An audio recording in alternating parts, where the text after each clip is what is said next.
Okay, welcome everyone, and thank you so much for attending. I'm really excited to have a panel discussion here, which features the editors of a top journal, Society and Mental Health, which is through the American Sociological Association Mental Health Section Journal. And also just checking, I see that the impact factor is now north of 3.2, which is really impressive for this journal. The editors of this working group will outline key tips on writing successful papers for publication on mental health and discuss some publishing protocols and popular topics from, say, an editor's perspective. Before introducing our speakers, I just want to remind everyone to please keep your microphones muted during the panel, and if you do have any questions throughout the discussion, please do use the chat function on the left-hand side of your screen to message me, and I'll relay those questions. So with that, I'm very excited to introduce first Alex Biermann, who is an associate professor at the University of Calgary. His research centers on the study of aging and health, but encompasses a number of additional topics, including social psychology, religion, military sociology, and the family. Dr. Biermann is an expert in many advanced methods of longitudinal data analysis, which offers a more rigorous understanding to the causes and consequences of stress exposure across the life course. Welcome, Alex. And second, we have Scott Schieman, who is a professor of sociology and the chair of the Department of Sociology at the University of Toronto St. George campus, as well as a Canadian Research Chair of Social Context and Health. His research and teaching interests fall into three broad areas, including health and mental health, work and family, and the sociology of religion. He is especially interested in the ways that the social, psychological, and social structural factors inform processes and outcomes in all three of these research areas, and ultimately why these dynamics say what they say about stratification and inequality in society. Thank you very much, Scott, for being here. And so I'll turn it over to you two now. Well, hi. In Canada's worst run province, from the University of Calgary, I'm Alex Bierman, and of course we have over here Scott Mojo Schieman. Glad you could all join us today. Scott's already regretting this, which is a really great thing, I think, really great way to start out this session. So, in case you didn't already miss it, Marissa had asked us to be informal, so I'll be taking this off, and I have just a t-shirt on underneath, a white tank top, and that's what I'll be wearing for the second half of the discussion. So with that in mind, and Scott's officially leaving. With that in mind, how you doing, Scott? I'm good. I don't know. I'm also, by one correction, I'm no longer the chair of the department. That I got escaped, so that was after 6 years. I got to update my bio. That is true, and they now made you just emperor? Is that your new title? No. Okay, so we should probably actually talk about what we're here to talk about. Enough lollygagging and wool gathering. So why don't we start out just talking about what we do? So Scott, talk about what you do.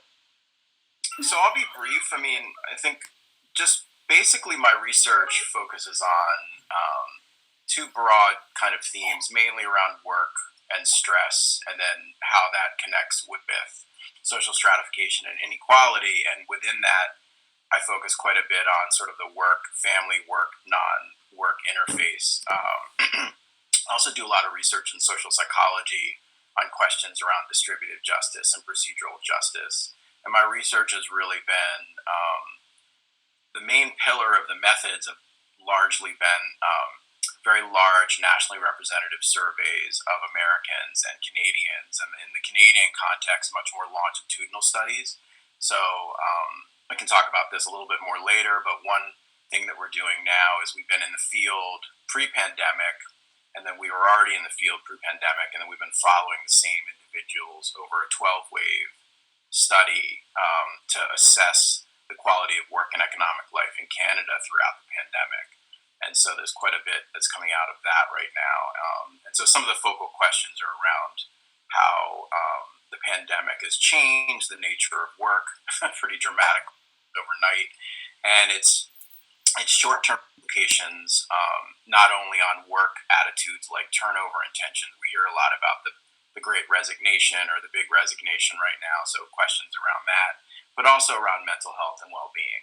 So, and then also within that, we've been doing a lot of in-depth qualitative interviews. So I've really shifted to a mixed methods approach, trying to understand, for example, the experience of being temporarily laid off during the pandemic, especially in the early months of April and May, and then also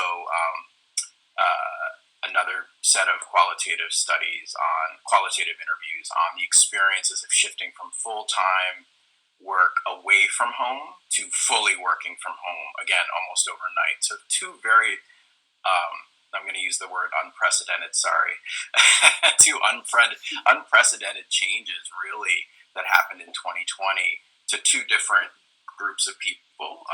And then, of course, we have the public-facing jobs as well, which we haven't quite focused on those yet. So I'll stop there, but that's kind of the broad overview of the kind of work that I do. Take it away, Alex. Sure.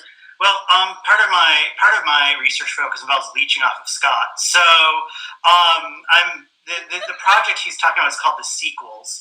It stands for Canadian Quality of Work and Economic Life Study. I said we should do one in New York and call it the Nyquils, but no one ever listens to me about that stuff. Something for Scott overlooked was there's also another component to the Sequels, which is we're also doing a trends study. So we studied people in 2019 before we had any idea a pandemic would happen. But then about the same part in the year, we did another survey in 2020. And then we actually followed those people now 3 times. And we've also now done another cross-sectional survey in 2021.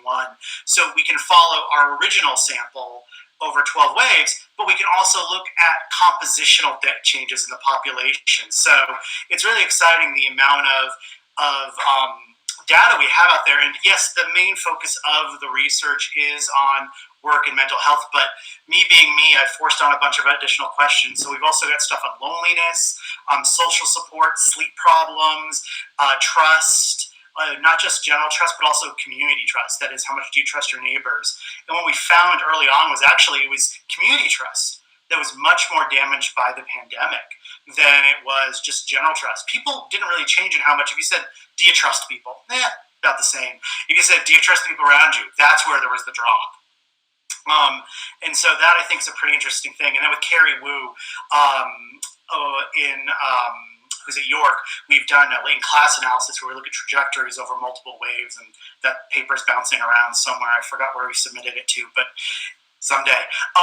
But the other thing that I do is, and really it's the main part of what I do, is aging. So, but that to me doesn't have to necessarily mean older adults, and it doesn't necessarily have to mean, oh, I just study health outcomes of older adults. To me, aging is a life course process. It happens over people's entire lives, and it involves a lot of different aspects. It involves social psychology, it involves religion, it involves family, etc. Here, military also I do. When I went in University of Maryland, was one of the top military sociology programs in the country. So I've gone to school with people who fought in wars. It's one of those things. So the upshot is that I do a lot with aging, and especially bringing in that social psychological component to connect stress to different outcomes. And as you may have guessed, something I'm increasingly becoming interested in is sleep as an outcome. To me, sleep is just another mental outcome because people really react to stress. And sleep, yes, it does affect physical health, but really, it really is a reflection of mental health as well. So, for example, I just published something a few months ago in Journals of Gerontology where I looked at 3 cohorts, so 3 groups of people at exactly the same age. But what one group was before the Great Recession and 2 were after, 1 in 2010, 1 in 2016. And I just showed how sleep problems in the same aged people, so I wasn't following people over time, I was comparing different groups, I just showed that these sleep problems increased after the Great Recession. It wasn't because of health. It wasn't because of health behaviors. It was specifically because people were experiencing more economic distress, even years after the Great Recession. So that's the sort of things I'm interested in, looking at these very large macro level questions and the mechanisms behind them. And to that end, the last thing I'll say about this, what we recently were just in the field on, this is with another group of researchers I'm with here at the University of Calgary in Texas, and Baylor in Texas, and UVic. What we just did was a 4,000 person survey of older adults in Canada, because I've been very frustrated with the CLSA in a lot of ways, to be quite honest, because there's not very many social psychological measures on it. When we study the stress process, we understand that there's a number of social psychological resources that both mediate and moderate the effects of stress, and I felt very limited by the CLSA because I don't have those sorts of measures available. And so we are now conducting research on caregiving stress and economic stress, and including a huge number of psychosocial resources and mental health outcomes to really understand how is stress processed among Canadian older adults in a way that I don't think really has been looked at in national studies before. All right, so that's my spiel on what I'm doing lately. Lots, as you can see. So Scott, why the heck did we become editors? Why? I mean, and I ask myself that more every single day. So why did we become editors? First, I thought you were going to say the University of Calgary moved to Texas. You sort of like. I mean, isn't it already? I think we can argue it's really, isn't it an adjunct of Texas already? Would look good with a big cowboy hat. See, I can I can get snarky too. I know. So yeah, I mean, I guess there's a lot we could talk about here. I'm not really sure. Part of it, we could maybe leave a little time for Q&A if people. Yeah. But did you want to dive into kind of behind the question about behind the black box of publishing? Or... I think we should wrap it all together. Like, why become editors? A black box. I mean, here's the question. I mean, I don't know. I guess we shouldn't open this up to the floor right now. But is publishing a black box? I mean, you know what? What do you want to just let some people talk here? Why don't we give a little context? Okay, go ahead. So, I mean, I guess I think one of the main reasons why I wanted to do the editor position is just you get a really good feel for the really wide range of work that people are doing, the kinds of questions that they're asking. It gives you a chance to really help guide and shape some of the core questions in the discipline or in the area, and help. I feel like there is a part of this process where you're helping authors across the entire career stage really sharpen their theoretical contributions, their empirical contributions. And I love that process. I was the editor of Sociology of Religion back in 2013 for a couple of years. And it was just nice to really see that process. It's a tough job because I think it's made even tougher with people being so overwhelmed with getting good quality reviews is always the biggest challenge. And but I think just, in terms of like the opportunity to help guide and shape the field, and also to be frank, to understand it and keep up with it, because we get so busy in our own silos sometimes that that you don't always see some of the other things that are happening in the discipline. Mm-hmm. Yeah. Other than that, I'd say I did it for the money, but we're splitting $3,000 a year after taxes. That's before taxes. Yeah, after taxes, it's like $377 and change. half of a mocha at Starbucks. Why did you do it, Alex? Like I said, I asked myself. I was up for a job and I wanted to look more prestigious. I wish I was joking. Since I was in grad school, I wanted to. That was one of my long-term goals, was to be an editor of a journal, and really one that is my touchstone. As you know, where we met was University of Maryland, working with Len Perlin. I worked under him. There's two different things there. And so I was trained in the sociology of mental health. Len's last project was on aging, so that's how I got into aging. But sociology of mental health is my home. So if there was going to be a journal that I eventually became editor of, it was going to be SMH or JGSS. Those were the two.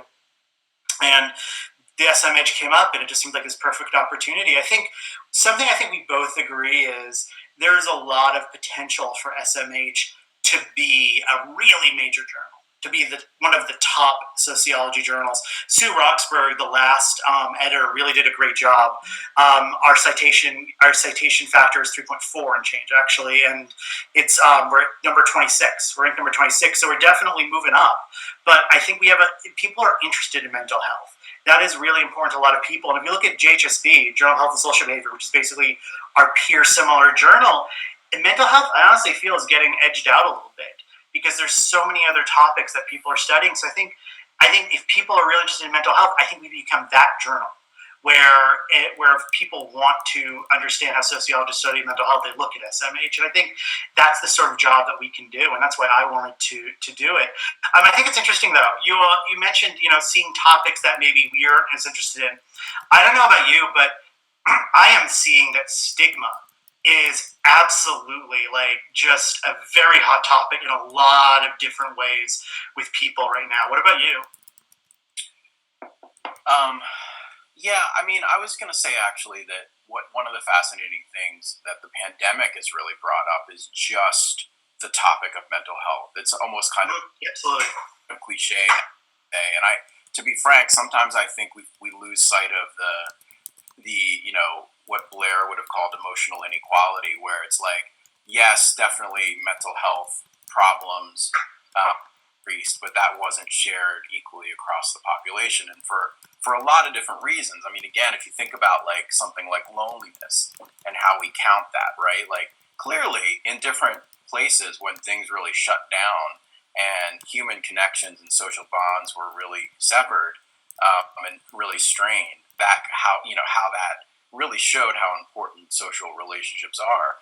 At the same time, shifting to remote work, one of the things that people will tell you is that the quality of personal relationships in the workplace is one of the best things about work. When you take that and overnight shift that for about 35 to 40% of the population, where suddenly everything is through Zoom, and a lot of times through Zoom when people don't have cameras on, so you're looking at their little avatars or worse. Yeah, thanks, Alex. I'd prefer that. Can you keep that up? I'm in trouble.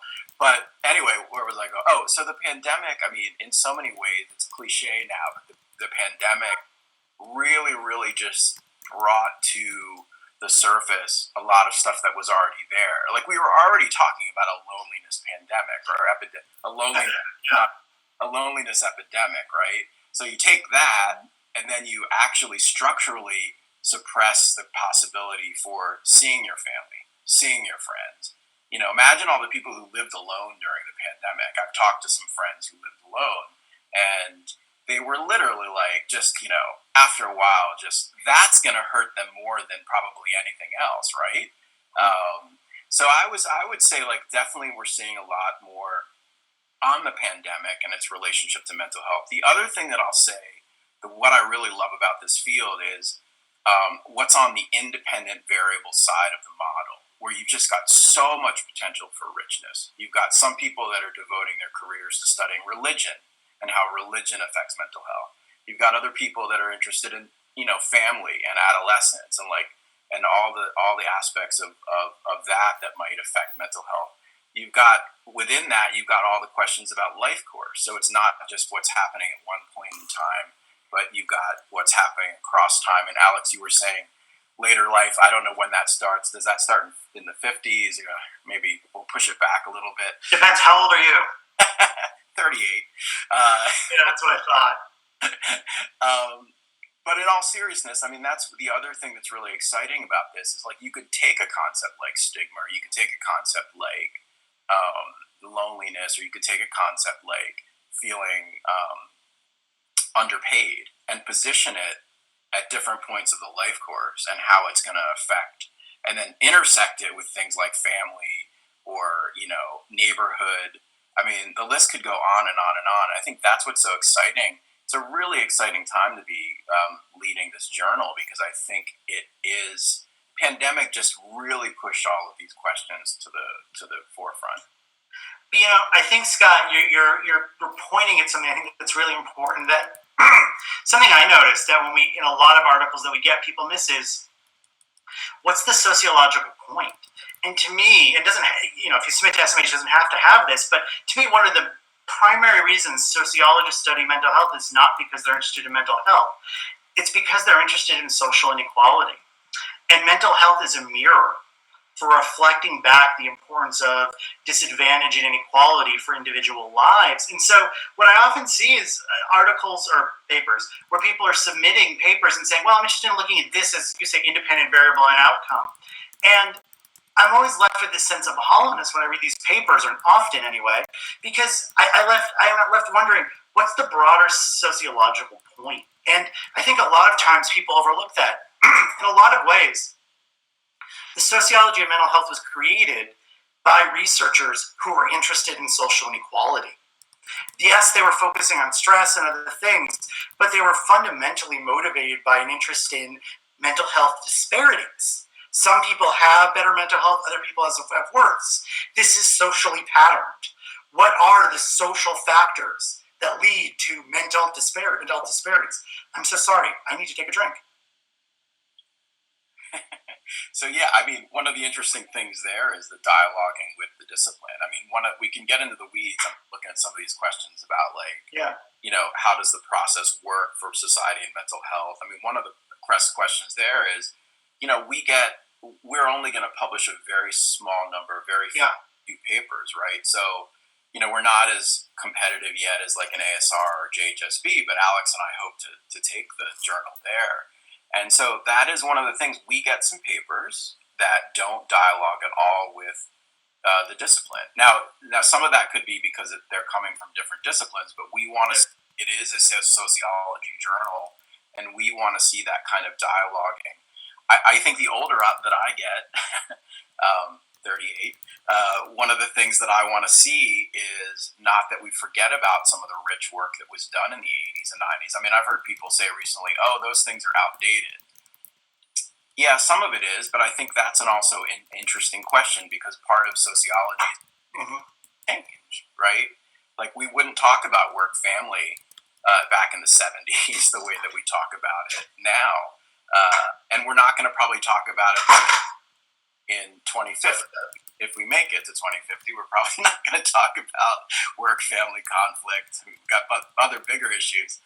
What's that? I'm trying to undercut you and say you're 39. The gag didn't work out very well because I had to reach over for a bunch of stuff and I created some noise, but I was committed. Anyway, so you get my point. I think, again, I'm not sure of how deep into the weeds we want to go here. Well, about two things. First of all, I just want to follow up what I was saying, which is, you don't have to study inequality to submit to our journal, but I think you raised the point what I was trying to get to and then start choking, which was, don't just study something and how it studies mental health. You really want to set up your paper so that it explains from the beginning what is sociological about what you're studying. It is a sociology journal. Scott and I are both very aware. We are sociologists. Both of us can work interdisciplinary.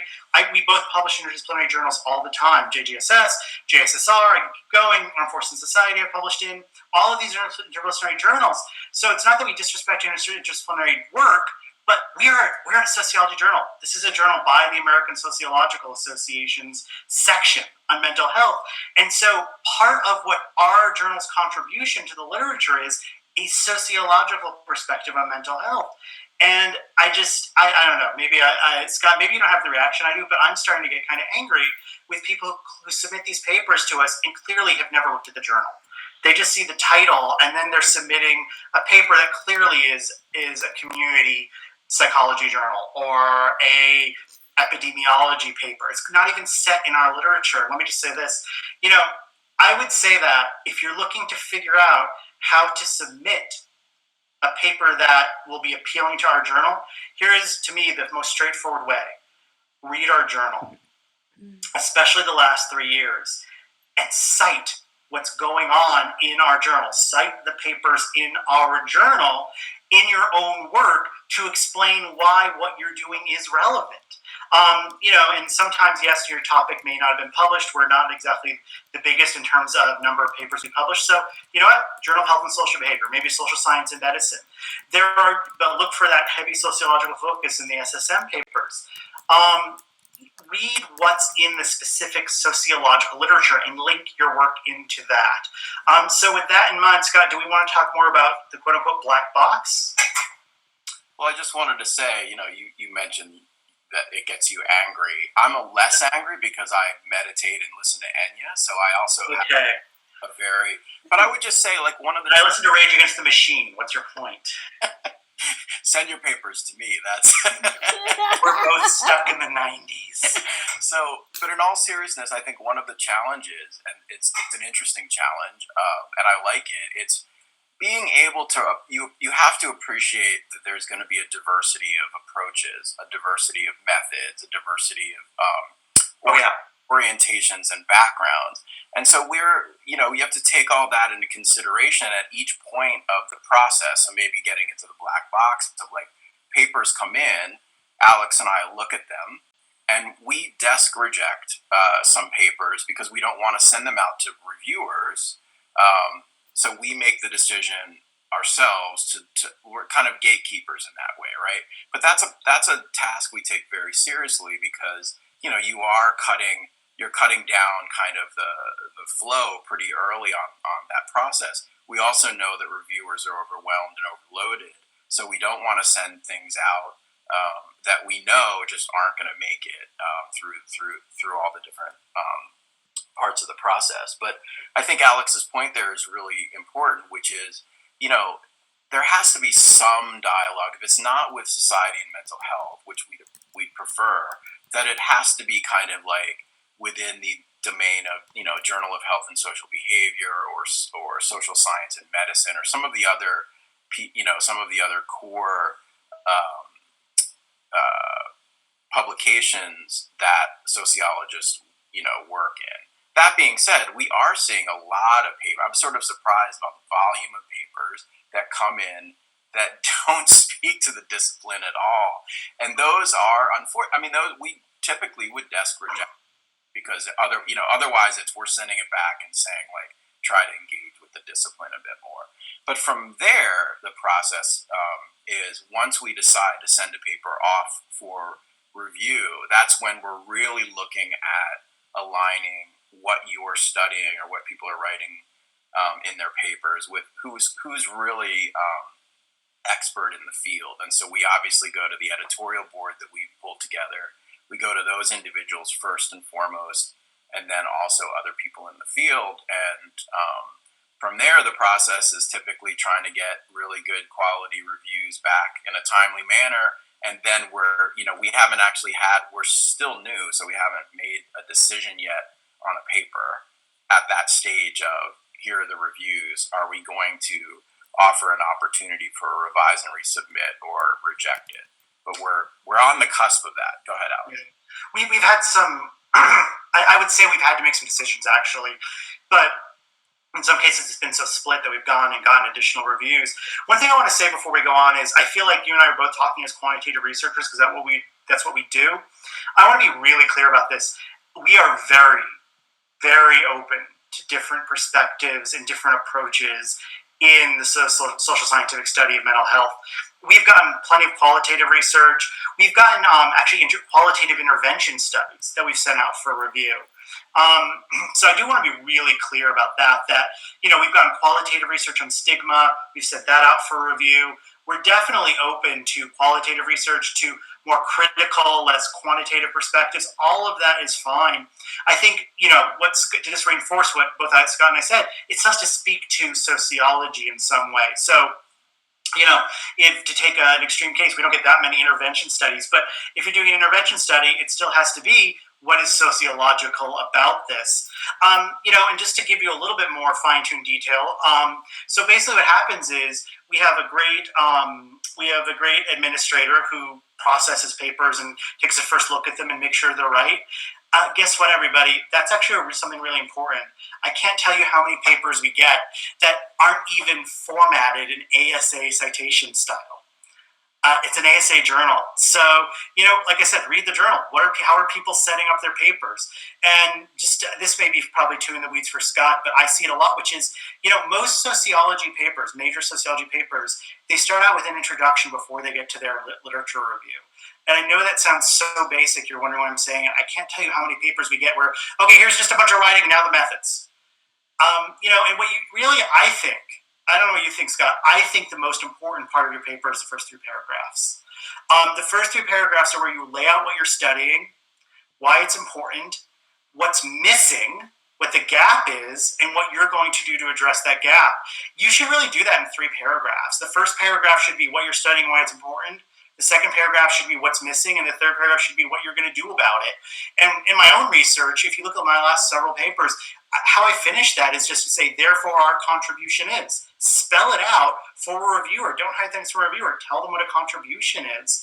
And so if you're thinking of submitting to SMH, I would say the first thing you should really do is set out and write those first 3 paragraphs before you really try much of else, and just say, how can I make this appealing to an SMH audience, a sociology mental health audience? And then you do your review after that. And I know, again, that sounds very basic, probably as Scott would say, too in the weeds, but I can't tell you how many papers we get that don't do that. And so once the paper is processed and we do get it, and it's ASA formatted and double spaced. Again, I know this is sounds very basic, but I can't tell you how many papers we get aren't double spaced.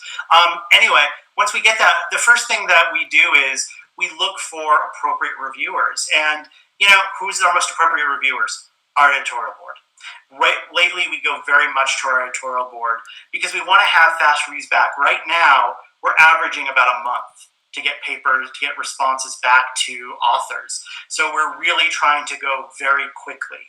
And so who do we want to count on to be more responsive to us? Editorial board members, or at least they should be. And so, not that I'm bitter, but really, if you want to think about it, who's going to review your work? The people who write about your work. We're not going to send, if you're writing a paper on race, we're not going to send it to somebody who studies socioeconomic inequality. No, we're going to send it to somebody who studies race and mental health. So, one of the things I tell people in the writing papers is you need to think, and this is actually something I learned from Scott. When I was in grad school, Scott had a conversation about this with me, and I think it really affected me, maybe negatively, we'll see. But you really need to think about audience. And in a lot of ways, you're writing for 5 people.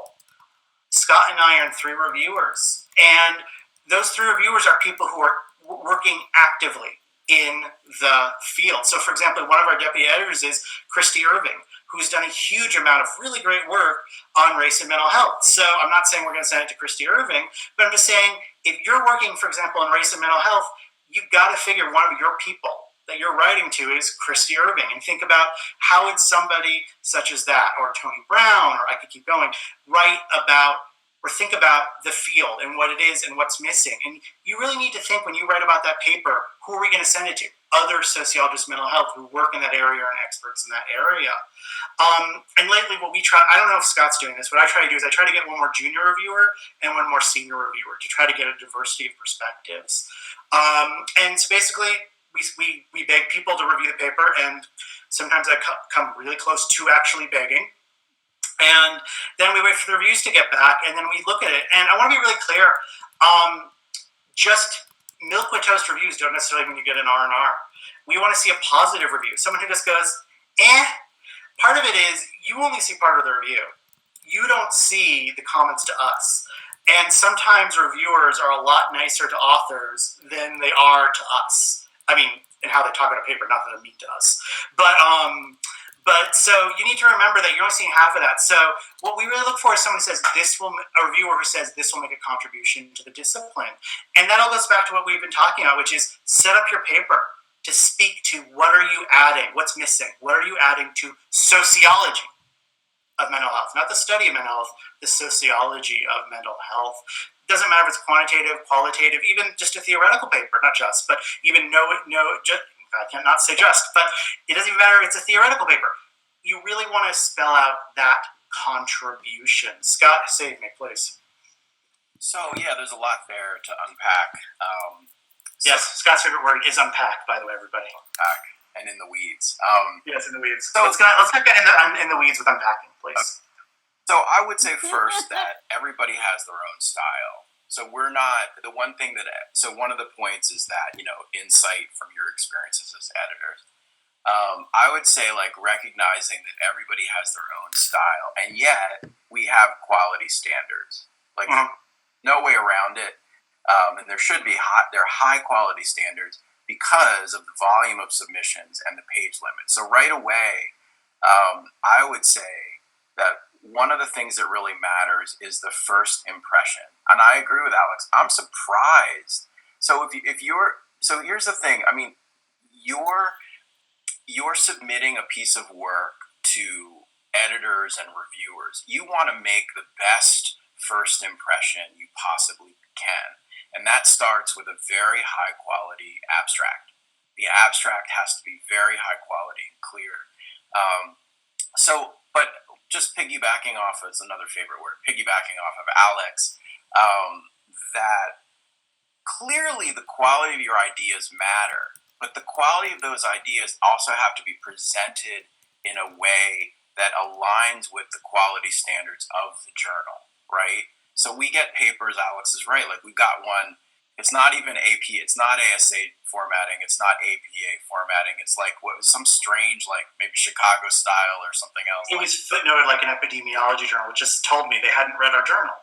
But it's so this is what's surprising to me, and maybe it's because I'm a bit more obsessive, but what I do when I publish things is I, like what Alex said, I look at the journal, I look at what they've done, and I have my own style, but I fit that style into the standard of that particular journal. So certainly like social science and medicine is going to be different than SMH, for example, on some pieces, including length sometimes, right? Like some journals are they want things very tight. Others don't have as many page restrictions. But I think that first impression really, really matters. And to be honest, the one thing you don't want to do is kind of you don't want to annoy the editor, frankly, or even our administrator who's like, I can't even get them. This is the third time I have to ask somebody to blind the paper. That's a lot of work. It just is not, it almost seems really basic, but it has been a bit of a surprise where I think maybe it speaks to people's, like, they're not like, in a way, they're also not dialoguing with what we're doing in the journal, right? And so if you really want to make sure that your paper has a positive first impression, just try to follow those guidelines. And obviously your own style, like Alex might be looking for a particular setup. Other people are going to be looking for different things around the introduction and so forth. But I think it speaks to the broader issue of like perspective taking, where you are thinking about, you're not just thinking about yourself and you're not just thinking about your own work. You're thinking about your work in the context of peer review, which also means you're going to get some reviews that don't always hit the mark, or at least the way you think they hit the mark. And so that's another big part of this whole process, which I love, but it can also be very challenging, which is once you do have a successful dialogue with a set of reviewers that will be blinded, then how do you navigate that part? And I would just say a piece of advice on that front is pick your battles. It's probably not, again, it's about impressions, like the tone and the quality, both on the review side, but on the response to the review side, should always be professional. It should always be trying to have an empathic perspective or take into account like what other people are seeing. The truth is, we've all done this. None of us are perfect. We all miss things in papers, let's be honest. So the impulse might be when you get a negative review back that somebody just missed something, right? And so I think like we can maybe talk a little bit about that, Alex, and unpack that part of the process too. But sort of moving through it, right? If you get to the stage of getting that R&R, which is a big deal for us, for a lot of journals, but also for editors, because we're making somewhat of a commitment to you, right? And we're making a commitment back to the reviewers where we respect the reviewers' feedback.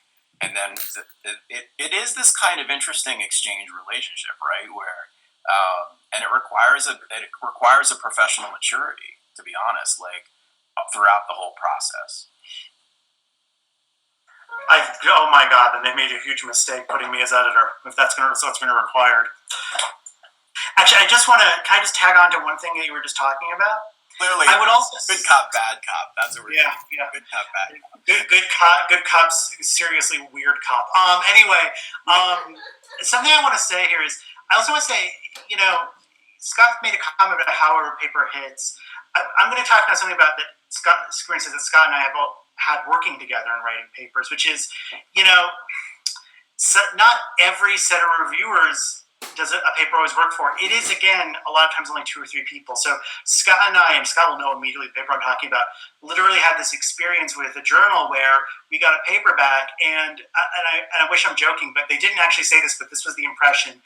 These authors should have their fingers broken so they can never type again. they didn't say that, but that was just so harsh, and just, how dare you write this paper? How dare you? And we were just kind of like, wow. We barely changed the paper, sent it to another similar ranked journal, and the response was, oh, this is really good, easy R&R. And, sometimes that's just what happens. So I would also say that regardless of the reviews you get from SMH, you shouldn't let one set of negative reviews undermine your work if you think it's a good paper. Especially, I think we've also had this, Scott, maybe at a graduate level, this is less of an issue. We both had experiences where reviewers clearly know that we wrote the paper and there was something personal about the review. Sometimes that happens, and so you just have to shrug it off and move on. And I think you have to remember, nobody knows how many journals you submitted a paper to. They just know the journal has submitted it, or just published it, So just keep that in mind. The other thing I want to say is, something I think that junior scholars often miss is that your paper needs a research question. And a question is a sentence that ends in a question mark. So, I just said, don't write the 3 paragraphs.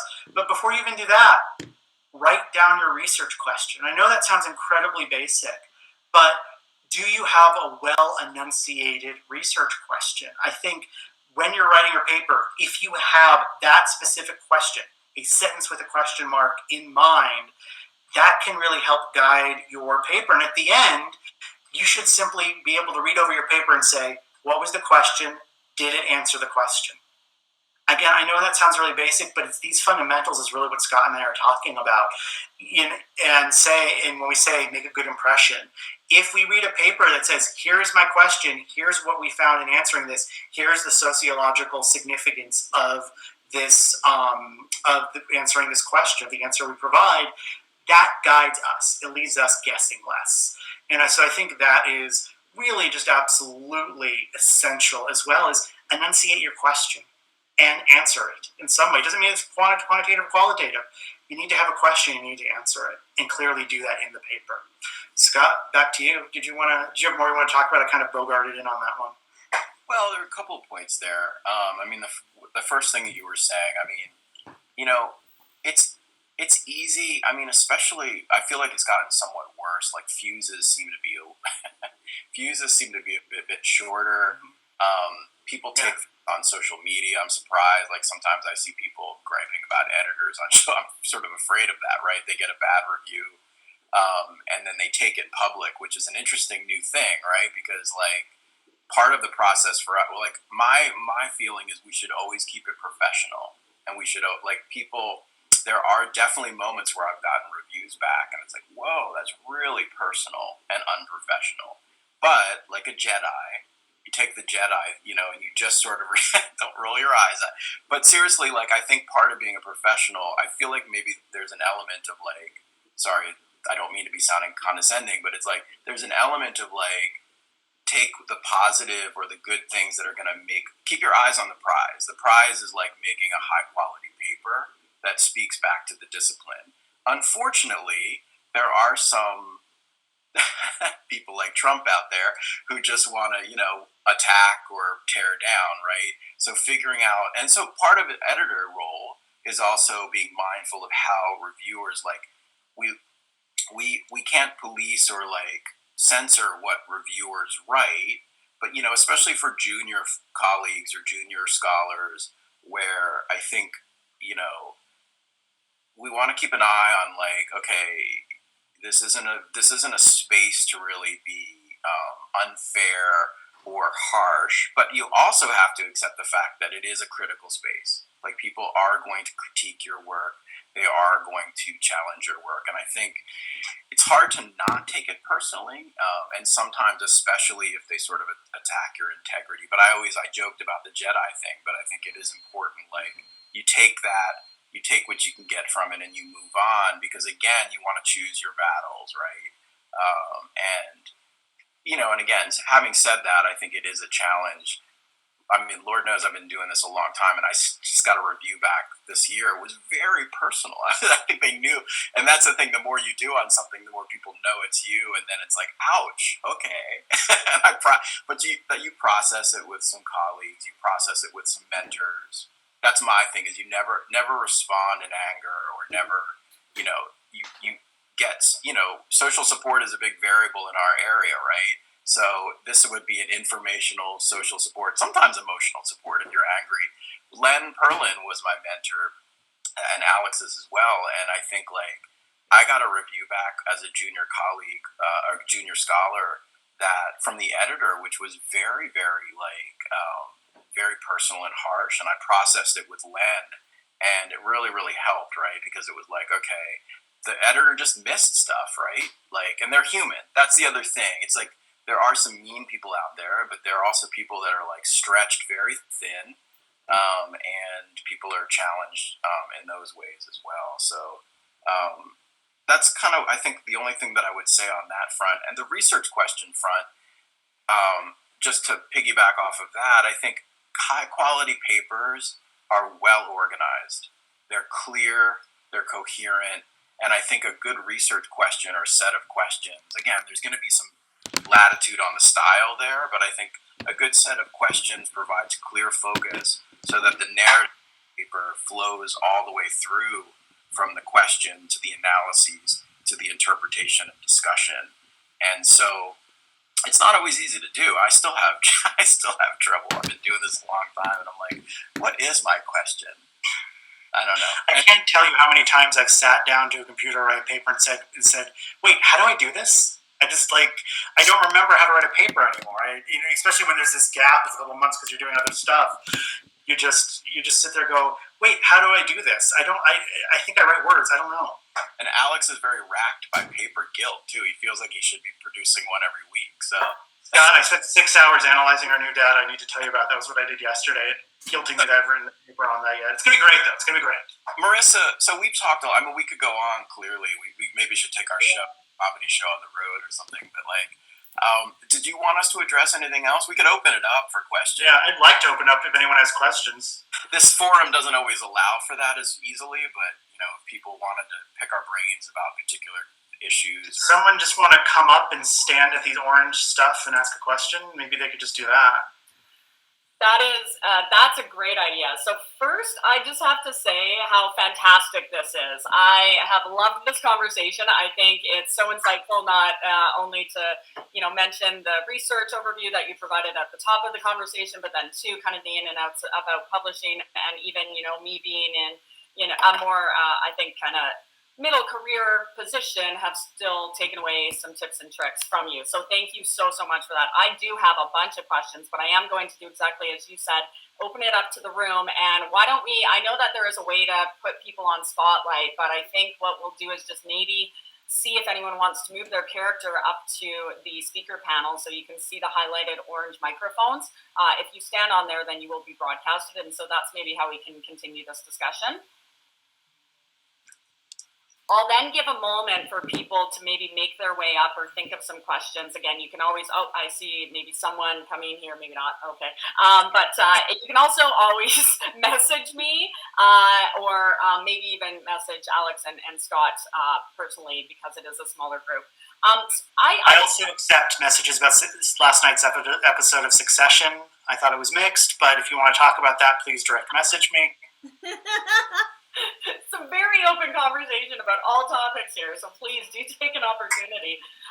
And maybe while we're waiting for someone to come up and pose a question, I'm just going to ask something that I've been curious about, and maybe some of our senior students and postdoctoral fellows are too, where how do you as editors deal with the snarky reviews that maybe come in, right? And I don't know, you probably know your editorial board well enough that this might not happen, but I guess I'm just curious when sometimes even my personal experience, or I've seen my students go through it, where they receive back from the editor a review, but the review is it's like you said, Scott, about your personal experience, it's attacking you. And I feel like it's almost the editor's position to maybe, I don't know, help to tame that process or guide, reviewers to be nicer? I don't know. Maybe you could just talk about that for a moment. Marissa, one of the rules of being a journal editor, which I think you probably know, is one of the tensions here is you also want to maintain good relationships with your reviewers because you need them to do reviews. So, if somebody were to do something really inappropriate, something we could do is just not have them as a reviewer for that paper anymore. I'll be honest with you, I'm not going to name names here, but when we met with the prior editor of our journal, Sue Roxburgh was the prior editor. That's not a secret. There was a discussion about maybe some people who maybe were a little damaging in how they did reviews, and we took that under advisement, absolutely. But I think ultimately the issue here is comes back to the author. Maybe we won't use a reviewer anymore unless they're doing something really toxic. We're going to hand you the review, and you need to stay professional, but know that we're reading those reviews. Will we necessarily send it back to that person? Will we use that person again? So, I think Scott may have a different opinion, but my feeling is unless somebody's really going out of their way to be damaging, I'm going to hand you a review because that's part of life. And not everybody's going to be nice about things, but you should stay professional and recognize that we do know when a reviewer is being unprofessional, and we'll take that under advisement.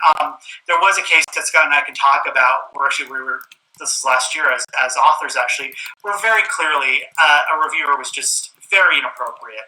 And we were, I think, upset with the editors for sending the paper back to the reviewer. So I think that is something that we may do. If a reviewer is being inappropriate, there's other people we can get out to re-review a paper if you got the R&R. If a reviewer is being mean, but they do make a good point that the paper has serious issues, we still may reject. And that's life. That if they still have good points, even if they don't say it as well as you might hope, that's what happens. Scott, what's your thoughts?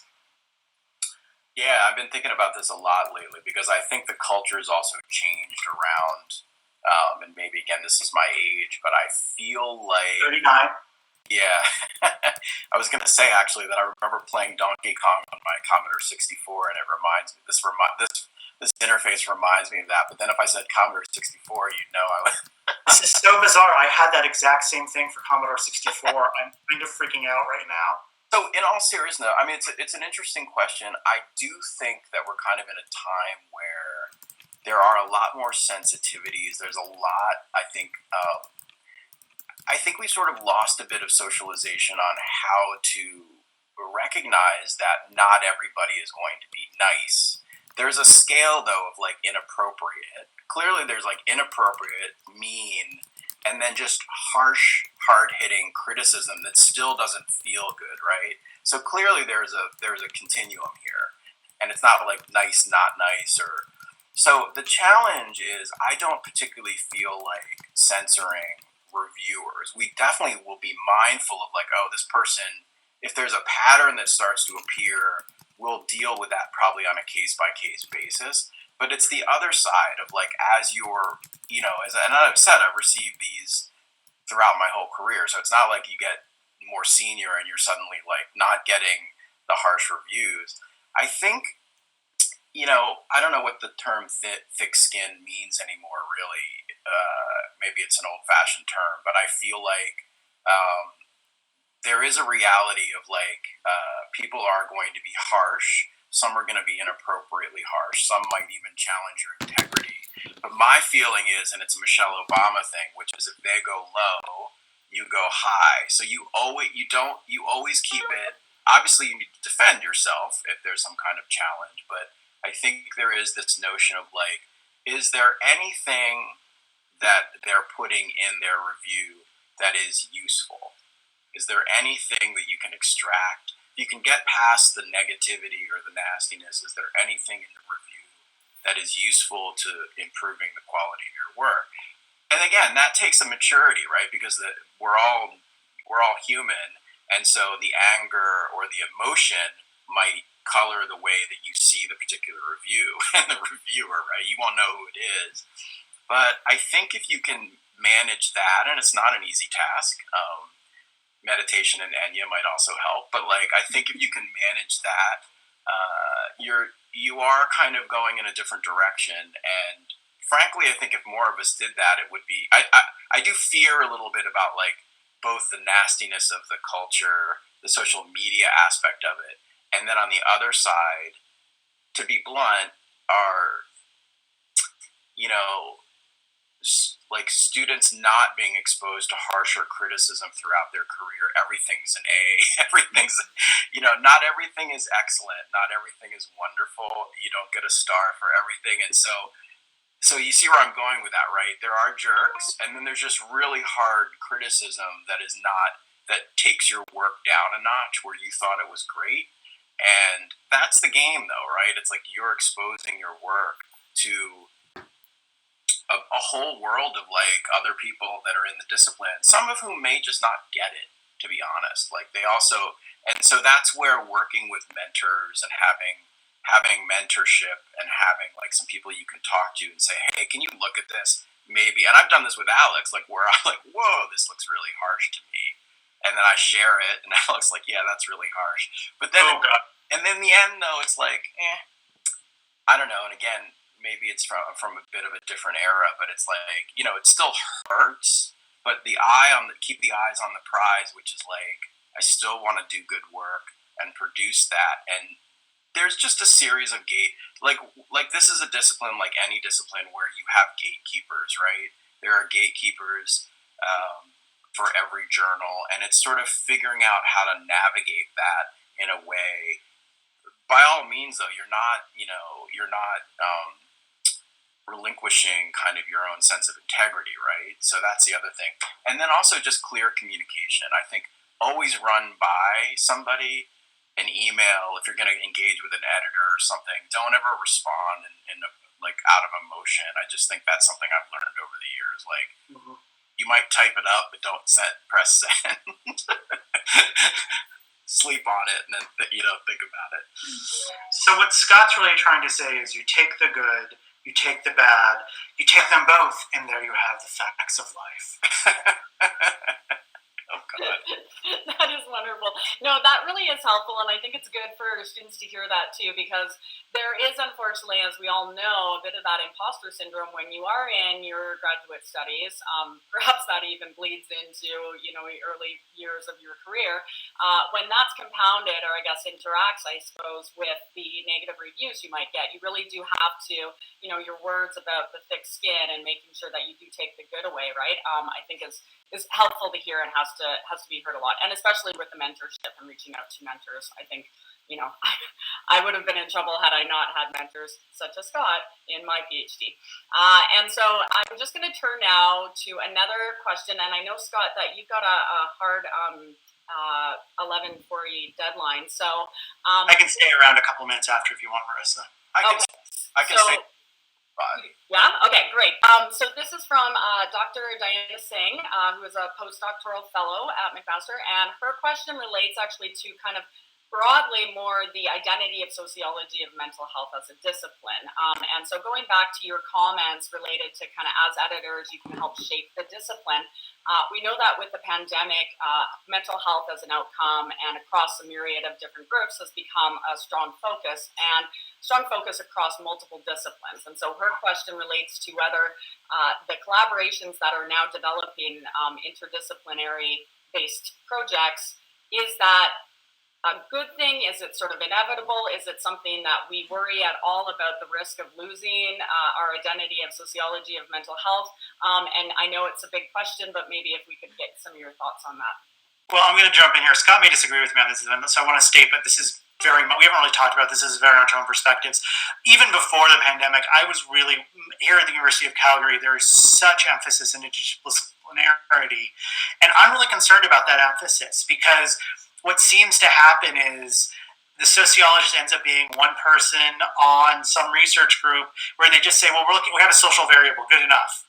And I think really there's a certain responsibility of sociologists, regardless of your topic, mental health or otherwise, to enforce that sociological perspective. And now I think part of this is you put two sociologists in a room, you get 15 different opinions about what the sociological perspective is. But to me, in my own work, I think it's really about inequality, that we're not interested in a mental health outcome. we're interested in social arrangements and especially disadvantages and inequality. And now you can attach that to other things, social integration, bureaucratization. We can keep going on this all day. Capitalism. But I think really, I think I'm not critical of interdisciplinary research because I publish it. I publish in interdisciplinary journals. But I think it is the responsibility of the sociologist to protect and maintain that sociological perspective. And I think the research on COVID is a great example. Scott and I have been going on a tear, publishing with the sequels data, publishing on COVID. And one of the reasons we've been as successful as we have been is because we are still trying to emphasize that sociological perspective. We publish in JHSB on social isolation and mental health, but we're tying it back to classical Durkheimian ideas and a life course perspective. We publish on SSM, and we're tying it back to questions of social selection, social causation, classic themes in the sociological study of health. And so I would say you can study anything you want, pandemic or anything else, but keep in mind that when you study it, even if you're working disciplinarily, you need to consider what is that sociological angle that you want to take. And last thing I'll say is you can see that in my own research. One of my, outside of Scott, probably my biggest collaborator is Yunjung Lee, who's in the Faculty of Social Work. And she and I work together constantly, if you look at my research. But she and I both work in such a way that I make sure that there is a sociological perspective to our research when we publish it. Scott, over to you. Yeah, that's a really good question about the identity. I mean, there's no one identity. There's a variety, I think. If you look at, I guess how I would frame it is like if you thought about a comprehensive exam in mental health and sociology of mental health, like what would it look like? What, how would it, or a handbook, again, like so many different, and again, that's going to be contested. One of the things that I've seen, and it's a little bit of a concern, is like I would say sometimes with big interdisciplinary projects, there's just too many chefs in the kitchen, where it's so watered down. I have no idea. Like, frankly, if it's about inequality or status or discrimination or stigma or neighborhoods, like clearly there are different disciplines that are converging on these topics, right? But I think, as Alex said, like, what is the unique sociological contribution or take theoretically, empirically? Like, what's our tradition? I guess maybe it sounds a little conservative, small c conservative, but like, is there a tradition? That doesn't mean the tradition should be like putting like parameters or sharp boundaries around it. I mean, again, in my work and stress, Marissa and I, like, we published something in a journal called Work and Stress, which was fascinating, right? Because do you remember when I think it was like that journal that was like, take job authority out before you publish. I was like, job authority? It was like classic sociological. That journal is much more occupational health psychologists over in Europe. But Marissa and I were trying to engage like outside of the sociology. And I still remember this. And this was an example of reviewers were like, take job authority out. And I'm like, okay, I'm going to choose one. I totally disagree. It's ridiculous. That's a classic variable for us that took it out of the paper. Because again, I chose to it didn't matter, it didn't affect anything. But I'm like, okay, it's not a battle. I totally disagree with these reviewers. But that's a moment of like, okay, I could hold fast to like our identity as sociologists and fight for it. And again, I think if it was focal, then I would fight for it. But I think because it was sort of on the margins. But that's a really good question. I would just say, like, again, my impression on some of the talks that I've been at that are the big interdisciplinary teams is I do find myself saying, oh, it just doesn't feel as sharp. It feels a bit watered down because you do have a lot of chefs in the kitchen. That being said, I think you could also have some synergies. I guess it's finding, again, like everything, right? Like, what's the right amount of interdisciplinarity, on a particular question? Do you need it for something like neighborhood effects? Probably, because you got geographers doing some great stuff, and you got, but on other things, well, I would say even like status, right? Like, you could maybe get some economists on board or people in business schools, but I don't know, I'm rambling at this point, but that's a really good question. I hope that helps.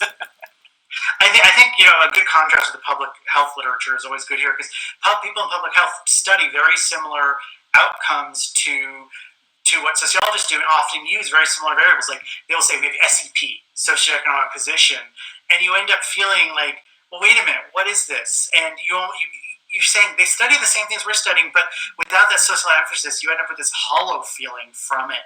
And I think I would go back to what Carol Ansensel wrote about, which is something in public health. They're interested in trying to explain an outcome.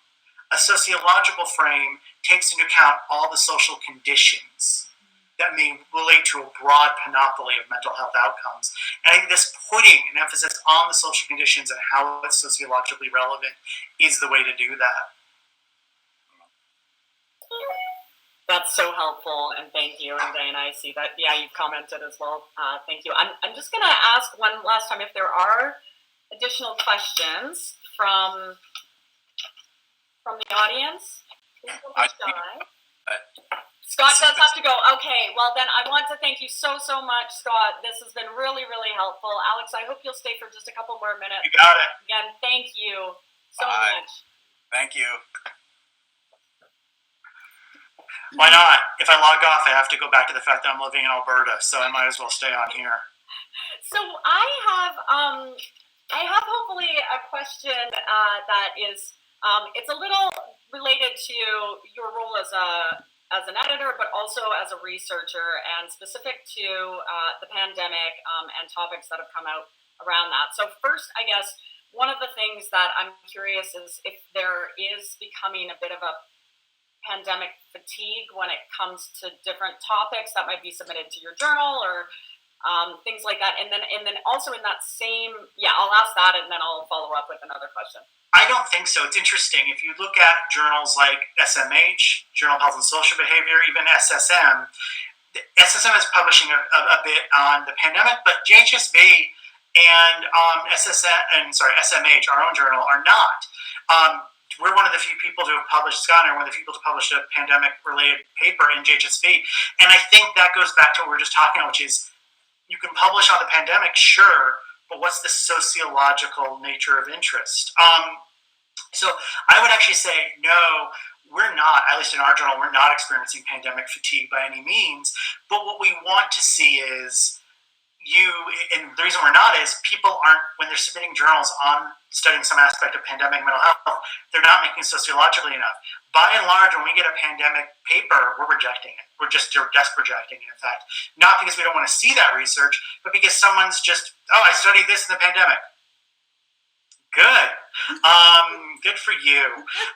But, you have to make it more than that. You still have to make it sociological. You still have to explain why is this interesting. Think about it this way.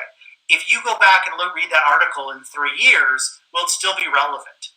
And just saying this happened in the pandemic, I don't think is enough at this point.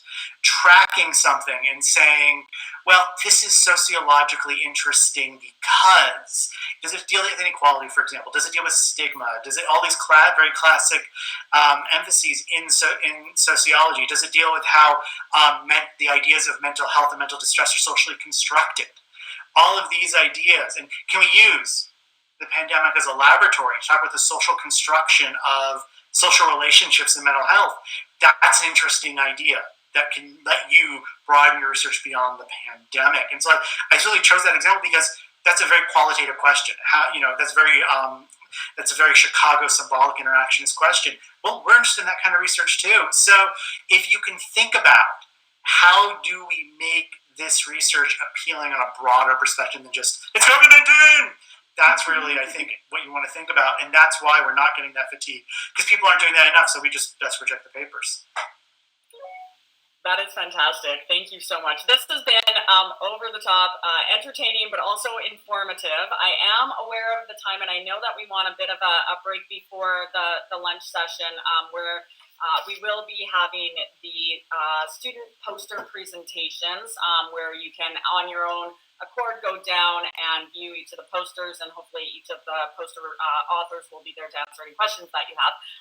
So that will be taking place from 12 o'clock until 1:15, and then you can see some of the other sessions in the schedule from the conference guide. But once again, I would just like to thank you so very much, Dr. Alex Biermann, for joining us. I have still a million questions that I'm going to ask you, but we'll meet in Gathertown at some other point. Better you can hang out in my backyard again, one of the two.